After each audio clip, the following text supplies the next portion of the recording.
जो होता है, नागरिक व देश के प्रति सर्वोपरि देश को मानते हुए कार्य करना चाहिए और करता है। भारत में तो ऐसी परंपरा है कि हमारे देश के नागरिक हिंदू, मुस्लिम, सिख, ईसाई, भारतीय, बौद्ध, जैन मिलकर के आज़ादी की लड़ाई भी हम लोगों ने लड़ी थी और उस समय कोई जाति भेद और लिंग नहीं था। सर्वप्रथम हमारा एक ही टारगेट था कि अंग्रेज़ों को भारत से भगाना है, देश को आज़ाद दिलाना।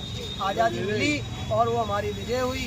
वर्तमान में जो है कुछ लोग देश के अलग अलग विश्व के कोने कोने में आतंकवाद फैलाने का कार्य करते हैं, परंतु उनका जो है कोई मजहब नहीं होता है, उनकी कोई जो है ये देश वगैरह नहीं होता है।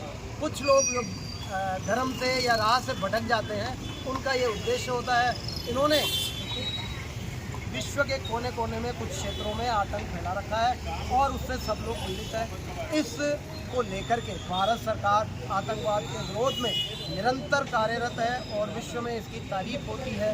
विश्व स्तर पर जो अनेक देश हैं, सब भारत की आतंकवाद के विरोध कार्रवाई का समर्थन करते हैं, सहयोग करते हैं। आज भी जो है 22 अप्रैल को जो भारत में पहलगाम में निर्दोष लोगों की हत्या की गई थी, उसका बदला लेने के लिए भारत सरकार ने आतंकवादियों के ठिकानों को, जहाँ जहाँ आतंकवाद के ठिकाने थे, उनको नेस्तनाबूद कर दिया।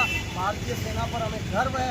अर्धरात्रि में जो उन्होंने उनके ठिकानों को समाप्त कर दिया और भारत सरकार इतनी सक्षम है, सेना सक्षम है। भारत सरकार ने सेना को खुली छूट दे दी कि आप जो उचित समझो और वैसी कार्रवाई करो। तो सेना ने यह दिखा दिया, विश्व स्तर को दिखा दिया और आतंकियों को और उनके आकाओं को दिखा दिया कि इनको संरक्षण देने वालों को भी हम जो है बिल्कुल मुंह तोड़ जवाब देंगे और भारत की सेना सक्षम है यही। और आज जो है जो ट्रायल थी भारत सरकार की कि जो एक्सरसाइज की जाए, इसका मॉक ड्रिल किया जाए। 1971 में जब पाकिस्तान से लड़ाई थी तब ये लाइटें बंद करवाई जाती थी। लाइटें बंद करवाने का ये उद्देश्य होता है कि आकाश में से कोई देखता है तो जब लाइटें होती है तो उनको, दुश्मन को ये पता चल जाता है कि आबादी क्षेत्र है। जब लाइटें नहीं होती, अंधेरा होता है तो दुश्मन ये समझता है कि यहाँ आबादी क्षेत्र नहीं है, जंगल है, इसीलिए वो यहाँ पर आक्रमण नहीं कर सकता। इस उद्देश्य से मॉक ड्रिल करवाया गया, प्रैक्टिस करवाई गई, लोगों को जागरूक किया गया। रमेश लालवानी, महासचिव श्री अजमेर व्यापारिक महासंघ की ओर से भी ये आगरा गेट पे लोगों को जागरूक किया गया और लाइटें स्वेच्छा से बंद। समस्त अजमेर का सब व्यापारिक संघ के आकर के यहाँ भगवान गणेश जी महाराज को प्रार्थना करी। पहलगाम में जो दुखद घटना हुआ उसके लिए सब में क्रोध था और सब चिंतित थे कि हमारे लिए क्या भगवान गणेश जी महाराज को सर्वप्रथम मनाते हैं। तो भगवान ये लालवानी जी, सुरेश जी, बंसल साहब सब जने आए, भगवान के नारियल बड़ा किया, इन्होंने पूजा करी। आज ये स्वेच्छा से भगवान देव गणेश जी महाराज ने विजय करवा दी है और आज स्वेच्छा से सबने लाइटें बंद रखी है। हमने भी भगवान गणेश जी एक दीपक ही रखा था और सबने स्वेच्छा से पूरे बाजार में लाइटें बंद रखी, पूरे अजमेर शहर में बंद रखी है। इसके लिए आप सभी का धन्यवाद। भारत